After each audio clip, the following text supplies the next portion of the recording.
नमस्कार, जय नेपाल। आदरणीय नेपाली कङ्ग्रेसका सभापति गगन कुमार थापाज्यू, आदरणीय नेता पूर्णबहादुर खड्गा, शेखर कोइराला लगायत नेपाली कङ्ग्रेसका अग्रज नेतृत्वहरू, तपाईँ हामी सबैले थाहा भएको कुरा हो, नेपाली कङ्ग्रेस अहिले दुई कित्तामा विभाजन भएको छ।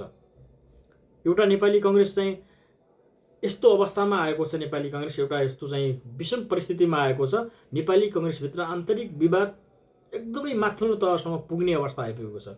यस्तो अवस्थामा जति पनि मैले अघि तपाईँहरूको चाहिँ नाम लिए, तपाईँहरू संवादमा आएर नेपाली कङ्ग्रेसको भित्र भएको यो चाहिँ समस्यालाई समाधान गर्न लाग्नुपर्छ।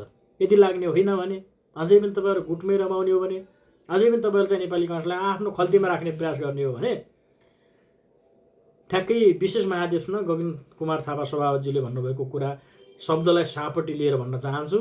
नेपाली कङ्ग्रेसका कार्यकर्ताहरू तपाईँहरूको गुटको लास र दास बन्नेवाला छैनन्।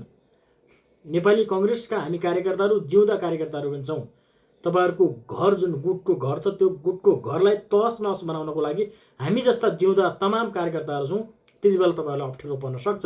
त्यसैले यहाँहरू सबैलाई आग्रह छ, नेपाली कङ्ग्रेसलाई मिलाएर अगाडि बढाउँ, संवाद सहकार्यबाट पार्टीलाई चाहिँ अगाडि बढाउँ।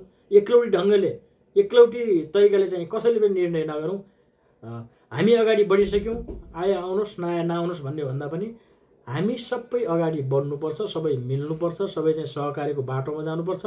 त्यो तरिकाले तपाईँहरू अगाडि बढ्नुहोस्। हामी कार्यकर्ताहरू शुभेच्छा यो। यदि हामी कार्यकर्ताहरूको कुराहरूलाई अवमूल्यन गर्नुभयो, तपाईँहरू चाहिँ कार्यकर्ताको मनमा ठेस पुर्याउने काम गर्नुभयो भने कार्यकर्ता पनि यतिकै ठुलो हेरेर बस्नेवाला छैनन्।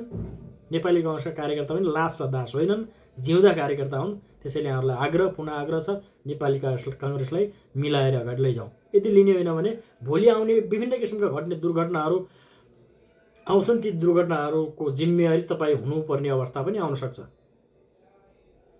त्यसैले समयमै सबैजना सचेत हौँ। जय नेपाल।